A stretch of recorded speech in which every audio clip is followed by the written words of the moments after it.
Abra sua Bíblia comigo, por favor. O livro de Jó 42, capítulo 42.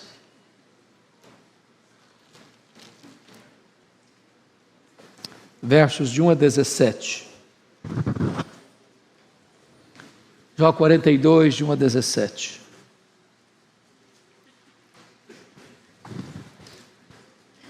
Está escrito assim: Então respondeu Jó ao Senhor: Bem sei que tudo podes, e nenhum dos teus planos pode ser frustrado.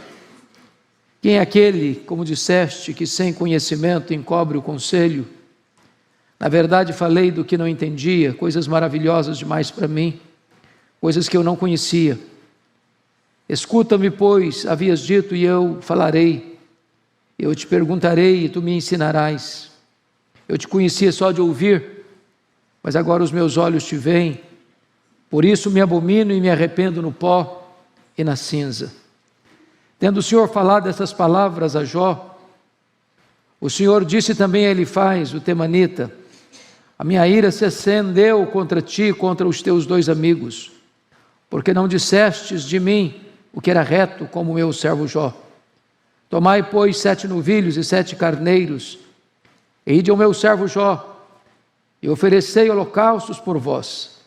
O meu servo Jó orará por vós, porque dele aceitarei a intercessão, para que eu não vos trate segundo a vossa loucura, porque vós não dissestes de mim o que era reto, como meu servo Jó. Então foram Elifaz, o temanita, e Bildade, o suíta, e Zofar, o naamatita, e fizeram como o Senhor lhes ordenara, e o Senhor aceitou a oração de Jó.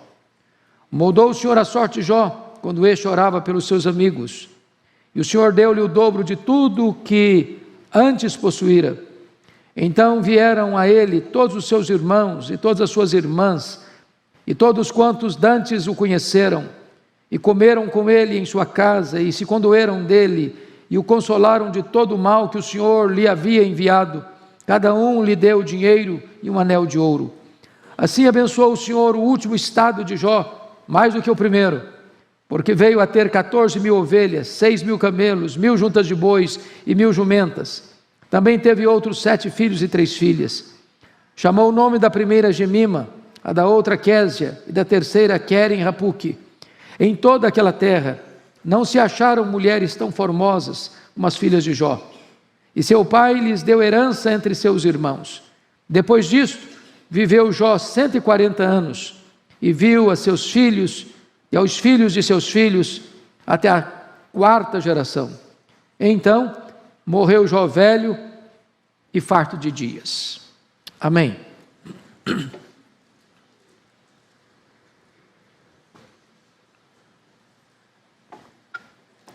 Eu quero conversar com vocês sobre o tema restauração sim, explicação nem sempre. Jó é uma figura emblemática na Bíblia. Os teólogos liberais, abandonando a fidelidade às Escrituras, dizem que Jó não existiu, que ele é uma metáfora, que ele é uma lenda, que ele não foi uma pessoa real. Discordamos frontalmente desta posição. Quem foi este homem? A Bíblia diz que Jó foi um homem rico, muito rico. Aliás, o mais rico da sua geração no Oriente. A Bíblia diz que Jó foi um homem crente. Ele era um homem temente a Deus, um homem que se desviava do mal, um homem íntegro, um homem reto. A Bíblia diz que Jó era um pai exemplar, que orava pelos seus filhos todos os dias, orava de madrugada, orava perseverantemente, preocupado com a vida espiritual dos filhos. A Bíblia diz que Jó era um homem generoso, ele era os olhos dos cegos, ele era a perna dos aleijados, ele ajudava as viúvas e os aflitos no seu tempo, refrigerando a alma deles e trazendo esperança para eles. A Bíblia diz, entretanto, que apesar de todos esses predicados, Jó foi um homem duramente provado e provado por Deus.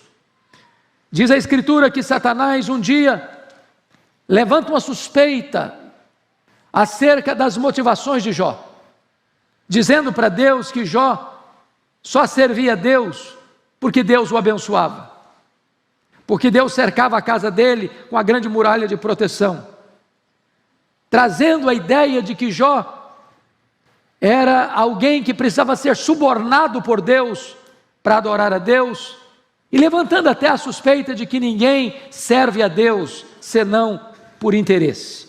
E Satanás acusou Jó de amar mais o dinheiro do que a Deus, de amar mais a família do que a Deus, de amar mais a si mesmo do que a Deus. Então, por providência divina e para testemunho da história, Deus permite que Jó seja golpeado por duras provas. Primeiro, ele perdeu os seus bens. Sendo o homem mais rico, decreta falência. Segundo, Jó tem a amarga experiência de ver todos os seus filhos mortos. 10 filhos, 7 filhos e 3 filhas, num único acidente. E talvez uma das providências mais duras de se viver na vida, um pai sepultando todos os seus filhos num único dia. Mas se não bastasse isso, Jó é golpeado por uma enfermidade mortal, feridas do alto da cabeça à planta dos pés. E esse homem, já falido, enlutado, agora precisa enfrentar uma amarga enfermidade.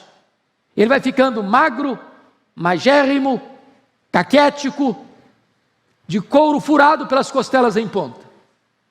Se não bastasse isso, a sua mulher ainda se insurge contra ele e contra Deus, dizendo: ainda conservas a tua integridade? Amaldiçoa o teu Deus e morre. Se não bastasse essa tempestade, um outro vendaval vem sobre ele, e os seus amigos que vieram para consolá-lo transformam-se em acusadores molestos, acusando-o de adultério, de ladruagem e de desonestidade. Nessa conjuntura tão dramática, diz a Bíblia, que Jó levanta aos céus 16 perguntas. Por quê? Por quê? Por quê? E as perguntas são profundamente pertinentes. Por que eu estou sofrendo?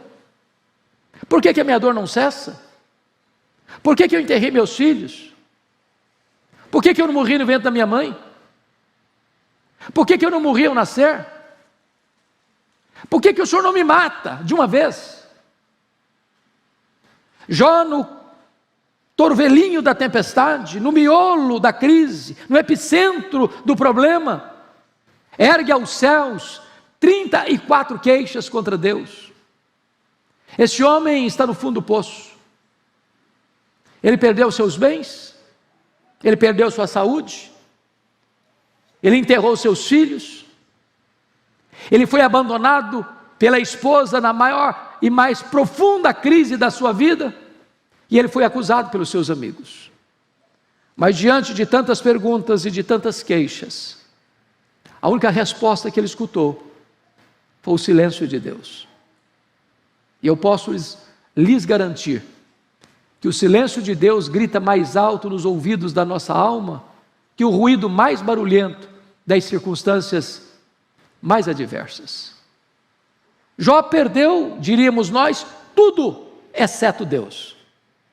Perdeu tudo exceto a fé.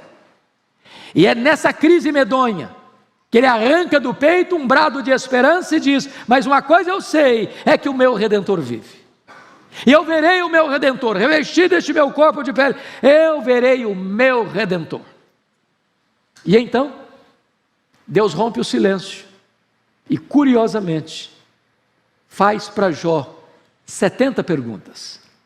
70 perguntas, todas retóricas, impossíveis de serem respondidas. E Deus pergunta: onde estavas tu, Jó, quando eu lançava os fundamentos da terra? Onde estavas tu, Jó, quando eu espalhava as estrelas do firmamento? Onde estavas tu, Jó, quando eu cercava as águas do mar, não impedindo que elas invadissem a terra?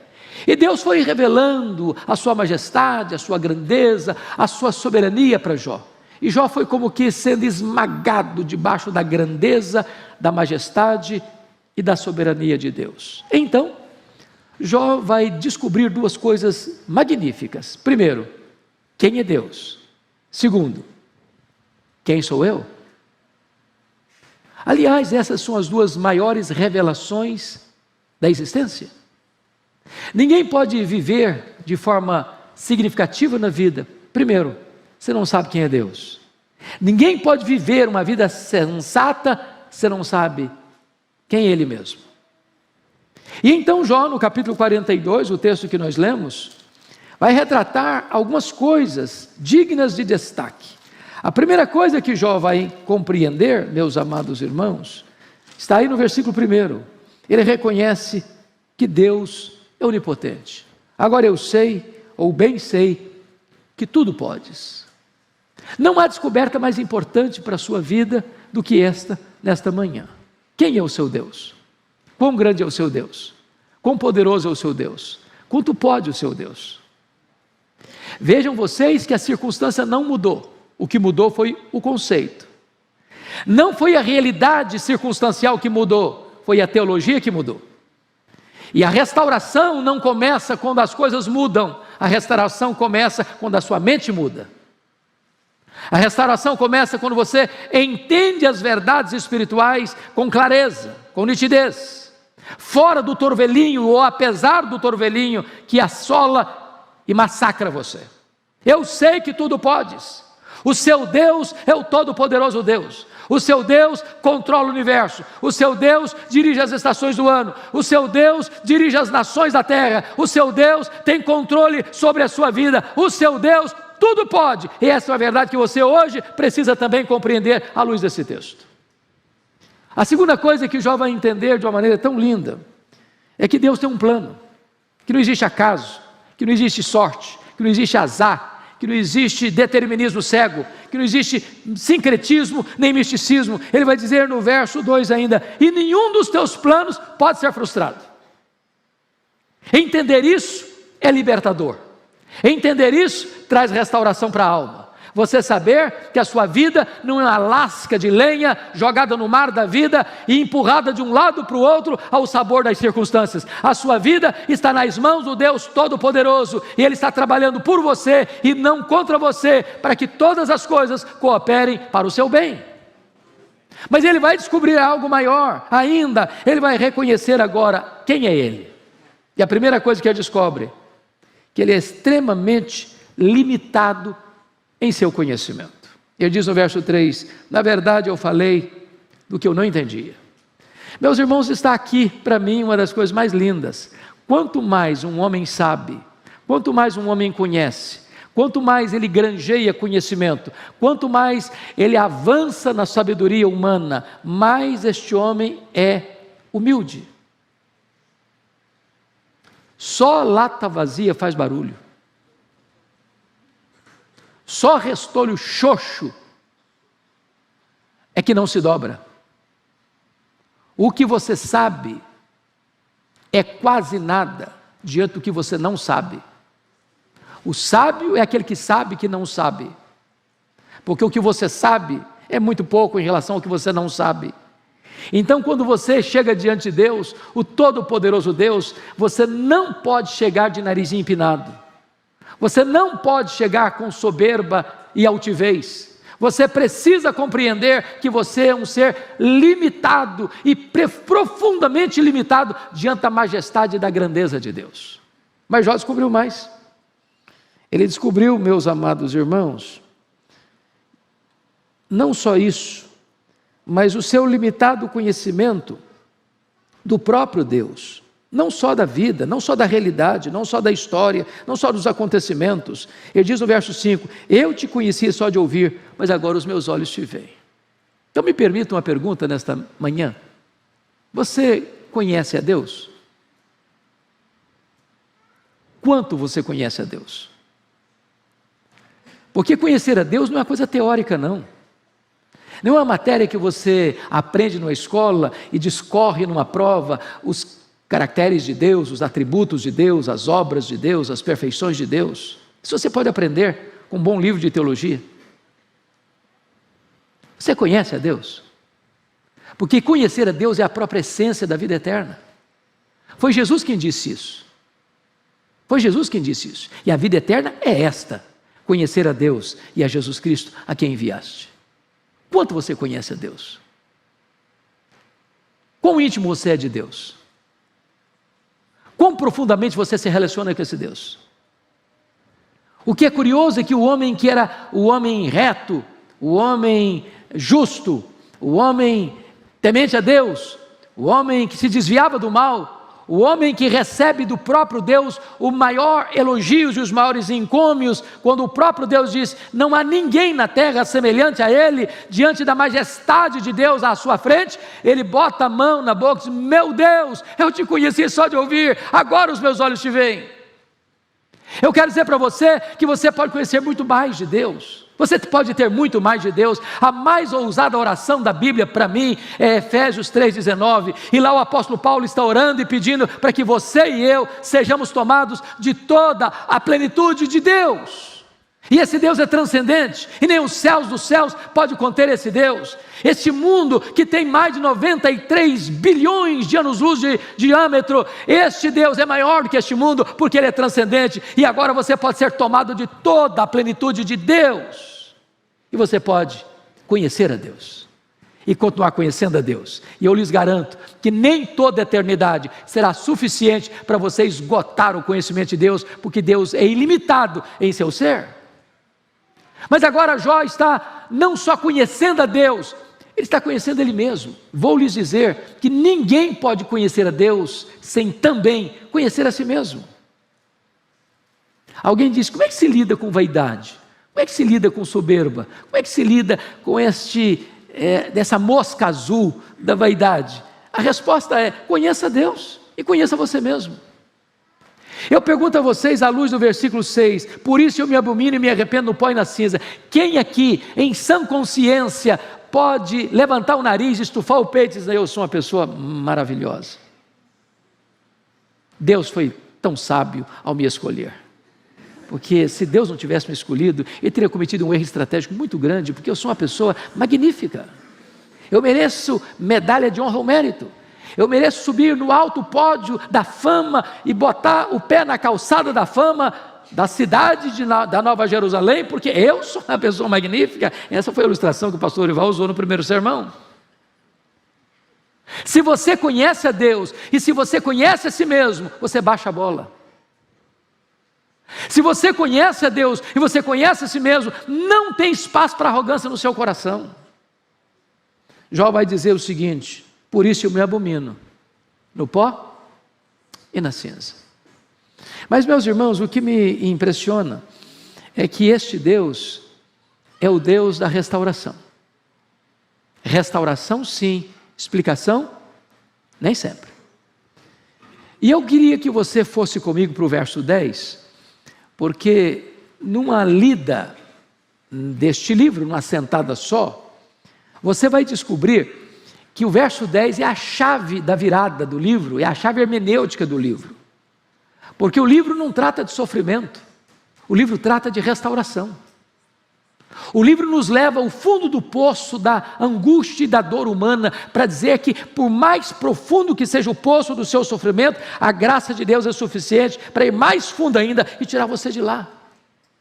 Eu não sei a crise que você está vivendo, a dor que está latejando o seu peito, eu não sei a circunstância que está assolando a sua alma, eu não sei a crise que você está vivendo na sua vida financeira, eu não sei a crise que você está vivendo no seu relacionamento com seus filhos, eu não sei a crise que você está vivendo no seu casamento, eu não sei a crise que você está vivendo na sua saúde, eu não sei o que está acontecendo com seus relacionamentos de amizades, mas eu creio de todo o meu coração que Deus está aqui nesta noite para restaurar a sua alma, para trazer consolo à sua vida e para colocar você de pé.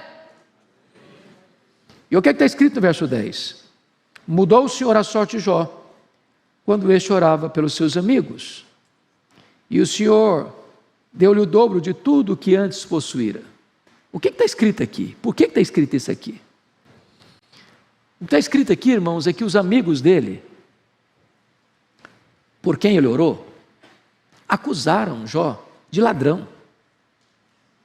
E Jó era um homem generoso.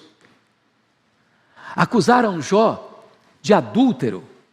E a Bíblia diz que ele era um homem reto, justo, temente a Deus, se desviado do mal. Acusaram Jó de explorar os pobres, as viúvas, quando a Bíblia diz que Jó era a perna dos aleijados e os olhos dos cegos. E eu faço uma perguntinha simples para você. Qual a sua reação quando alguém acusa você e você é inocente? Você fica feliz? Você dá pulos de alegria? Você diz, que coisa maravilhosa, porque a Bíblia diz que felizes são aqueles que são injustiçados ou sofrem por causa da justiça. É assim que você reage? Animado? E a resposta é não. Ninguém fica feliz. O que Deus disse para Jó, porque você lendo o livro, você vê que ele se defende, se queixa, coração doído, a alma triste, abatida. E Deus disse, meu filho, vamos fazer uma coisa, vamos mudar de método. Vamos mudar de método. Para de se defender. Para de se queixar. Entra na brecha da intercessão. Começa a orar por esses homens que estão massacrando você, que estão cravejando você com setas de acusações levianas. Comece a orar por eles. Porque ninguém pode orar por alguém e ter mágoa dessa pessoa ao mesmo tempo. A intercessão requer de você perdão. Ninguém é um intercessor sem ter perdão no coração. E diz a Escritura que quando Jó começou a orar pelos seus amigos, Deus virou a chave, Deus virou a mesa, Deus virou a história, Deus restaurou a sorte de Jó. E eu quero dizer para vocês que o nosso Deus é o Deus da restauração. E prestem atenção que as 5 áreas que Satanás tentou destruir na vida de Jó, Deus restaurou todas elas. Primeiro, Deus restaurou a saúde dele, conforme está escrito lá no versículo 16. Deus lhe deu mais 140 anos de idade, mais 140 anos de vida. Pois eu quero dizer para você que ainda que a medicina tenha dado para você uma sentença de morte, Deus pode virar essa chave, Deus pode alterar esse diagnóstico, Deus pode trazer uma cura milagrosa, Deus pode estender seus dias, Deus pode fazer um milagre, porque a última palavra é do Deus vivo. Segundo, irmãos, Deus restaura, diz a Bíblia, os bens de Jó. Você vai notar no versículo 12 que Deus abençoou, o Senhor abençoou o último estado de Jó mais do que o primeiro, porque se você compara 42:12 com 1, versículo 3, você vai notar que Deus deu o dobro para ele.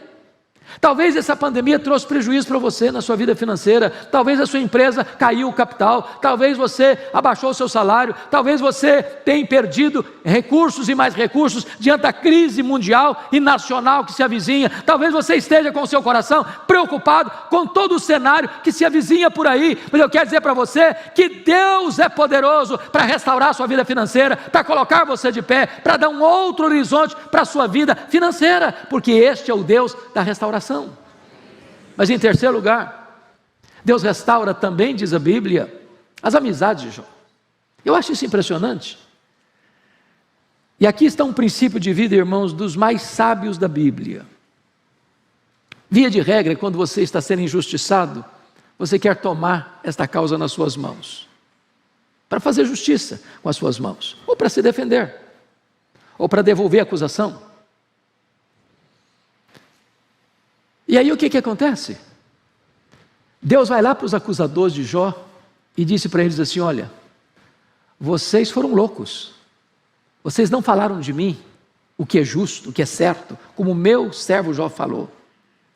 Então, eu vou restaurar vocês, mas para vocês serem restaurados, vocês vão ter que ir lá naquele homem que vocês criticaram, acusaram levianamente, porque eu vou ouvir a oração daquele homem para restaurar vocês. E Deus está nos ensinando um princípio. Qual o princípio? O princípio é este: se você cuidar da sua piedade, Deus vai cuidar da sua reputação. Você não tem que se defender, você tem que andar com Deus, porque quando você anda com Deus, Deus defende você. Quando você anda com Deus, quem criticou você vai ter que voltar a você e mudar de opinião a seu respeito. Deus restaura as amizades de Jó. Mas mais do que isso, diz a Bíblia que Deus restaura também o casamento de Jó. Há poucos dias eu escutei um pregador falando sobre Jó, pastor Ival, ele disse que Jó casou de novo, casou com outra mulher. Aquela já estava muito problemática, já tinha chutado a canela dele quando ele estava com sofrimento, e ele virou a página e ele buscou uma outra alternativa. Embora a Bíblia não diga nada, eu quero crer que ele casou com a mesma, exatamente porque a Bíblia não diz nada. Que se a Bíblia tivesse passado a ideia de que ele teria casado com outra mulher, estaria claro. E para casar com a mesma mulher, que desejou para ele a morte, ou mandou ele morrer, na hora do sofrimento, tinha que ter perdão. E casamento é isso. Casamento não é uma relação 100% correta do começo ao fim. Casamento é uma relação de duas pessoas imperfeitas que precisam recomeçar todos os dias. Talvez você está magoado com o seu marido, ou talvez você está magoado com a sua mulher. Talvez você está pensando até que não tem jeito. Tem muitas pessoas que já jogaram a toalha. E eu quero encorajar você hoje, em nome de Jesus, a restaurar o seu casamento, a perdoar seu marido, a perdoar sua mulher, a recomeçar. Porque o melhor de Deus pode estar pela frente. Quando Jesus faz o milagre, o vinho novo é melhor do que o vinho antigo. Deus pode mudar a sua história. Deus pode mudar a sua realidade. Eu nunca me esqueço, um dia eu chego aqui no pátio, eu não conheço, devia ser uma pessoa visitante. Preciso defender a nossa igreja, né, pastor?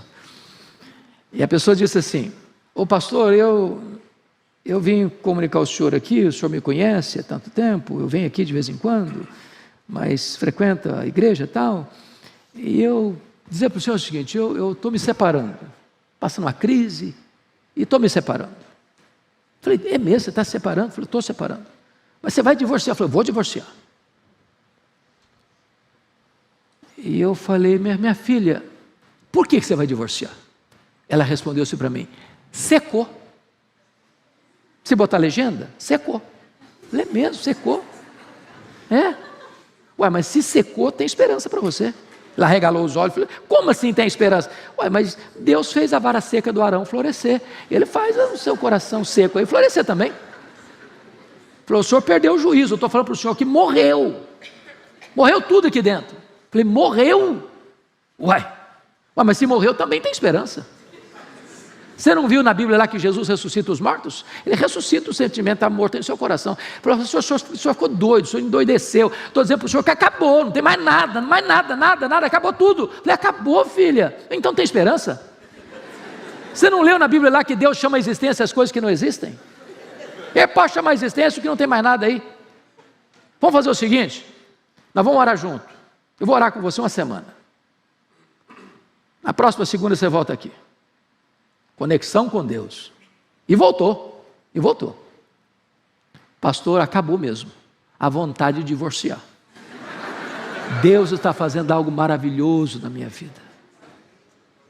Eu quero dizer para você que com Deus tem recomeço, com Deus tem restauração. Não joga a toalha não, crê que Deus está nesse negócio e Ele pode restaurar o seu casamento. Mas Deus restaurou até os filhos.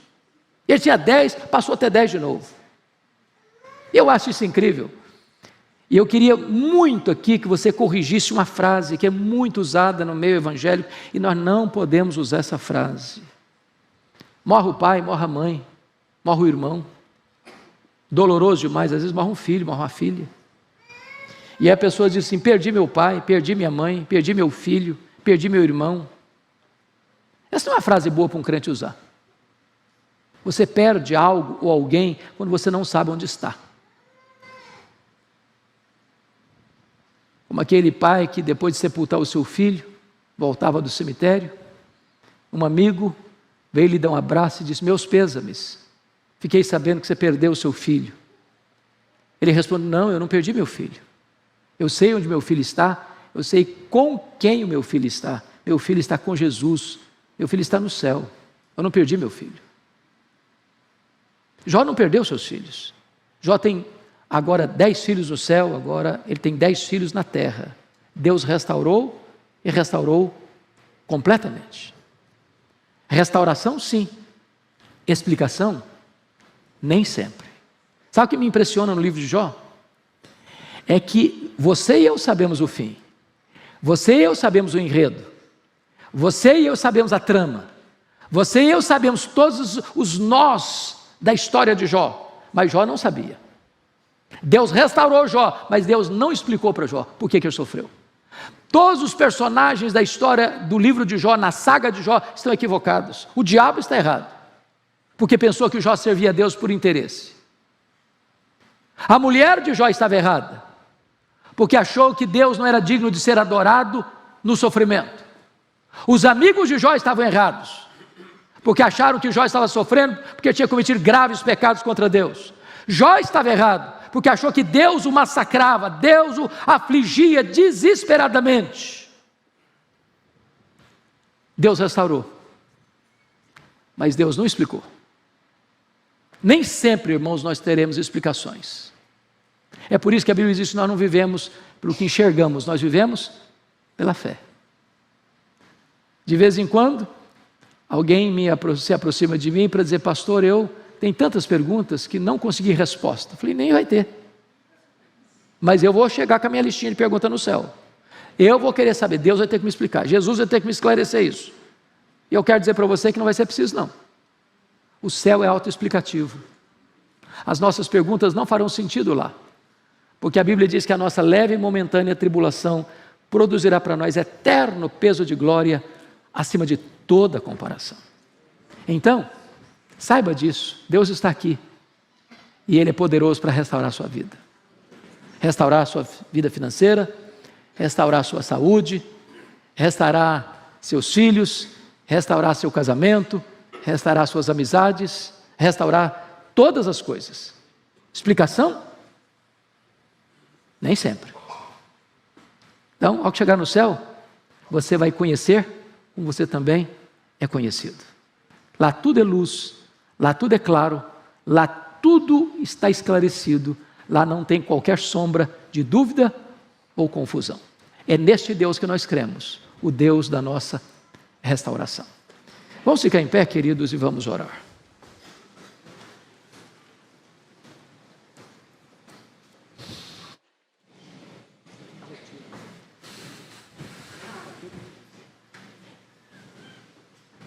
A vida não se passa aí num lugar tranquilo. Cada um aqui tem uma história de vida, cada um tem suas lágrimas, cada um tem suas dores, suas angústias. Dos mais jovens aos mais vividos. Deus não trouxe você aqui hoje porque hoje é domingo apenas, porque este é um culto que esta igreja tem todos os domingos às 11 horas. Deus trouxe você aqui hoje por um propósito maior.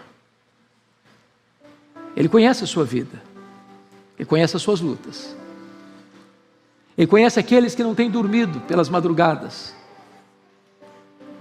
e Ele está aqui hoje, poderoso para salvar, poderoso para restaurar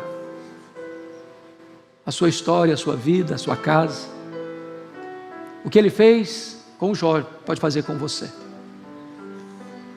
E se hoje você anseia por essa restauração de Deus, eu quero orar em seu favor. Onde você está, se você deseja oração específica nesta área de restauração, queria que você levantasse uma das suas mãos. A igreja vai orar por você. Deus está aqui neste lugar, poderoso para fazer esta grande obra na sua vida. Senhor Deus, nós te adoramos, porque Tu és o mesmo, ontem, hoje, para sempre serás o mesmo. Tu és o Deus de Jó, Tu és o Deus da Igreja Presbiteriana de Pinheiros, Tu és o Deus das famílias aqui reunidas e representadas, Tu és o Deus de todos aqueles que estão nos assistindo nos mais diversos lugares do Brasil e do mundo. Meu Deus, Tu sabes a luta, a dor, a angústia, o choro, a lágrima que atinge cada um de nós. Tu sabes aquelas áreas sensíveis que estão doídas, meu Deus, na nossa vida. E eu te peço agora, no poderoso nome de Jesus, venha ao encontro daquele que está aflito. Venha trazendo consolo, venha trazendo refrigério, venha trazendo paz, venha trazendo cura, venha trazendo restauração, Senhor, para que o teu povo possa também, como diz o Salmo 126, alegrar-se na tua presença pelos teus gloriosos feitos. Bendito é o teu nome, Senhor. Tu és o Deus da nossa restauração, e nós te adoramos, e nós te exaltamos, e nós tributamos a ti a honra, a glória e o louvor, agora e eternamente. Aleluia. Amém.